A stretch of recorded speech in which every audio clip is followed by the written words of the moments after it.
थकवा घालवून दिवसभर उत्साह वाढवणारा ज्यूस आज मी तुम्हाला दाखवणार आहे.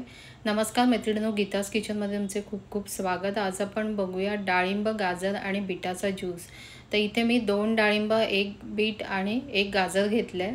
आता आपल्याला गाजर आणि बीट स्वच्छ धुवून घ्यायचं आहे आणि ते वरून तासून घ्यायचं आहे, कारण गाजरावर जरी कितीही धुतलं तरी ते थोडेफार मातीचे कण असतात, त्यामुळे आपल्याला ते तासून घ्यायचं आहे. तसंच बीटही इथे मी आता 1 न घेता यातील अर्धच बीट वापरणार आहे, कारण हे मध्यम आकाराचं बीट आहे आणि अर्ध बीट आपल्याला हे पुरेसं आहे. तर मी हेही बीट आता जे साल आहे ते काढून घेते. त्याच्यानंतर आपण इथे जे डाळिंब आहे ते डाळिंबही अशा पद्धतीने आपल्याला कापून घ्यायचं आहे. अशा पद्धतीने कापल्याने खूप इझी जातं आणि डाळिंब लवकर आपल्याला दाणे काढता येतात.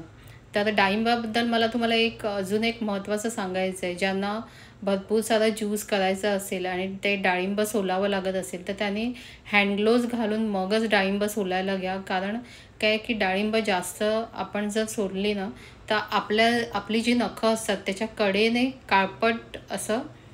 काळपटपणा होतो आणि मग तो आपण कितीही घासून काढला तरी निघत नाही, तो काही दिवस तसाच राहतो.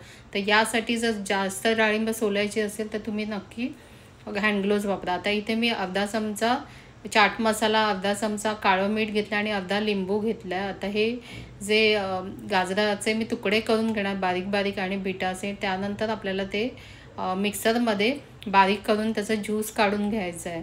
तर आता सर्वप्रथम आपण चा ज्यूस करून घेऊया. तर जितकं गाजर आहे तितकंच मी पाणी घालणार आहे आणि ते मिक्सरला लावून घेणार आहे, कारण गाजर नुसतं जर वाटलं तर त्याचा ज्यूस इतका निघत नाही. यासाठी त्याच्यामध्ये थोडं आपल्याला पाणी घालायला लागतं. तर इथे आता हा गाजराचा ज्यूस पण तयार झाला, तो आपण गाळून घेऊया. त्यातलं पूर्ण जे ज्यूस आहे ते काढून चाळणीमध्ये तो जो चोथा आहे तो आपण साईडला ठेवायचा आहे आणि मग नंतर त्याचं काय करायचं ते मी तुम्हाला सांगणार आहे. तर इथे आता मी बीट पण त्याचे जितकं बीट आहे तितकंच पाणी घालून तेही मिक्सरला लावून घेतलं आहे. त्याचाही आपण गाळणीवर गाळून घेऊया आणि जो चोथा राहतो ना गाजर आणि बीटाचा, त्याचे तुम्ही टाकून न देता त्याचे पराठेही तुम्ही करू शकता. चपाती करताना चपातीमध्येही ते मिक्स करू शकता. तर ते पण एक हेल्दी, कारण ह्याच्यामध्ये फायबर असतं आणि हे टाकून द्यायचं नसतं. पण आता कसं आपल्याला ह्याचा तिघांचा मिळून ज्यूस बनवायचा आहे, याच्यासाठी मी ते मिक्सरला लावून घेतलं आहे. आता ह्याच्यानंतर आपण डाळिंब जे आहे, तर डाळिंब आपल्याला 2 पद्धतीने त्याचे दाणे काढता येतात. एक तर असं गाळणीवर घेऊन त्याला असं दाबून दाबून आपल्याला त्याचा ज्यूस काढून घ्यायचा आहे. त्यामुळे आपले जे बी आहे ते सेपरेट होते. पण दुसरी अजून एक सोपी पद्धत आहे, त्याच्यामध्ये टाईम जातो.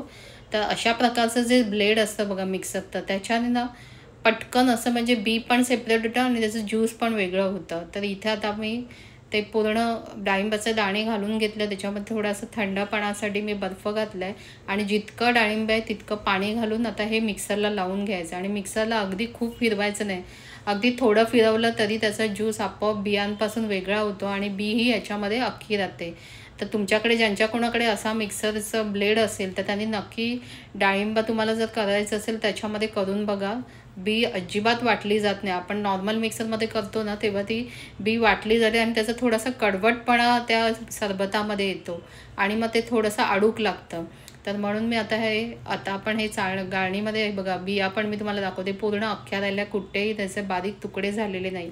आता मी ह्याच्यामध्ये अर्धा चमचा हे काळं मीठ, अर्धा चमचा आपला जो चाट मसाला आहे तो घातला आहे इथे, आणि इथे अर्धा लिंबू मी पिळून घेणार आहे.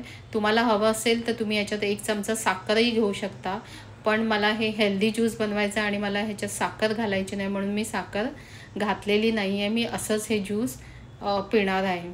तर आता आपण हे चांगलं ढवळून घेऊया अशा प्रकारे आता आणि हे ग्लासमध्ये सर्व करूया. तर तुम्ही हे ज्यूस नक्की ट्राय करा. हे जे ज्यूस आहे ना ते अगदी जे पेशंट लोक असतात त्यांना पण, म्हणजे डाळिंब हे इतकं चांगलं आहे ना की ॲसिडिटी होत असेल तर डाळिंबाचं ज्यूस आजारपणात घेतल्यामुळे ॲसिडिटी होत नाही.